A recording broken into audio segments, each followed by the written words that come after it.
Hey everybody, NPS Explorer here. Wanted to talk to you a little bit about REI member sales. The little woman and I have gone to 2 REI member sales now in Columbus. As I've said before, living in between Cleveland and Akron, we have no such stores here. So most of the shopping is done online with different deals that come our way. But I believe quarterly. That's the way it's seemed to pan out so far.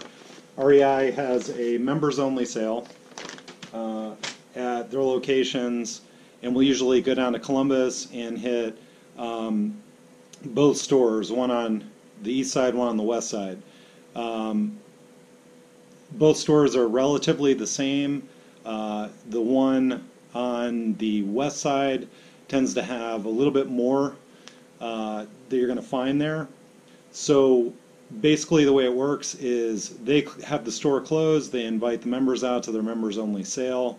You get there before the store opens.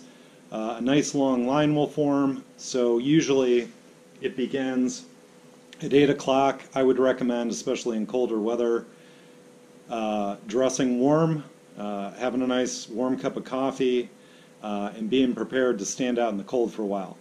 Once you get there, you'll get in line. There's usually a food truck if you get hungry, and they'll keep this line forming around the side of the building, and they'll put like all the the real treasured gear for the sale outside under tents, and everything from bike racks to kayaks to a mountain of used shoes to clothing racks of men, women's, and children's clothing.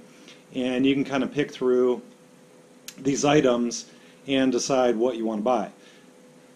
So this trip, I didn't go as crazy as I did the first time.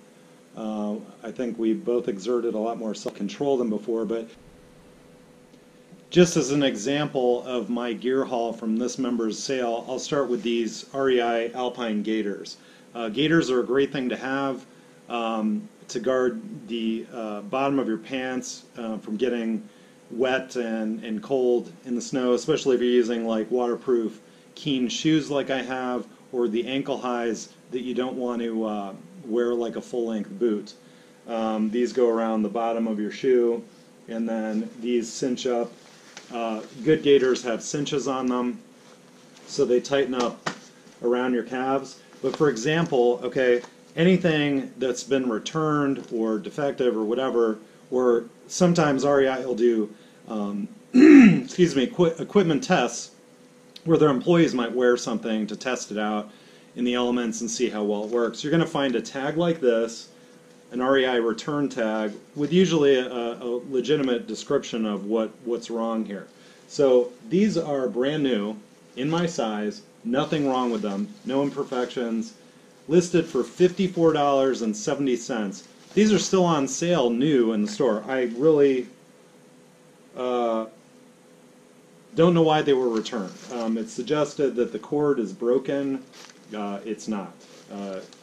Maybe the person who returned them didn't really know what they were doing. These are in perfect shape. Nothing wrong with them at all. I bought them for $16.83. So that's item number one. Quite a deal. Again, probably wouldn't have bought them had I not found such a deal. As you all know, 2016 has been the Park Service Centennial. We've both been acquiring a monumental amount of Centennial gear to support the Park Service. REI has given a portion of the purchase back to the parks to take care and improve them. This t-shirt was originally $25. On closeout, $16.83. Next, I needed some more trail pants. Doing a lot of hiking, I'm not wearing jeans out there. Jeans are definitely not the thing to wear. I prefer convertible pants, but in the colder weather, you're probably not going to unzip the legs to put them into shorts mode.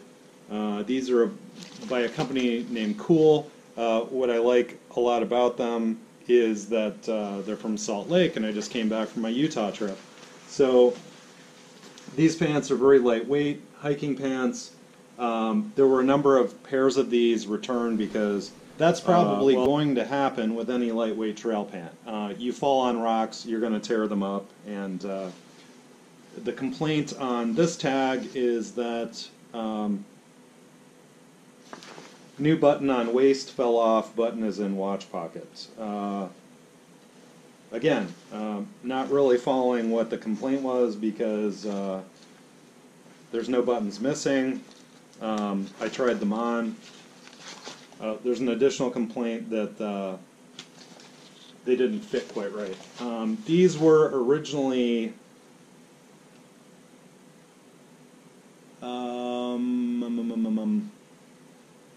$75, and I paid $40 for them. Next, another pair of cool pants. These are more of a canvas, very comfortable, breathable, kind of carpenter pant with leg pockets, reinforced knees, in more of a loose fit. Again, very comfortable for hiking. The original price on these babies was I managed to pick them up $80 or $50. So that's just a rough example of what you could find at a member sale. Lots of items there again, you know, from the things I mentioned to sunglasses to park guides, anything that's likely to have an issue with safety, like climbing gear, you're probably not going to find at a discounted rate, nor would you really want to buy a defective item of such. But I had considered trying to go into the sale with the camera on and, you know, depict what's really going on. There aren't a lot of videos out there about that. The next sale we will film and talk about and try to give you a better idea of what it's like and how it goes. So until the next time. Thanks for watching, and please like and subscribe below. See you the next time.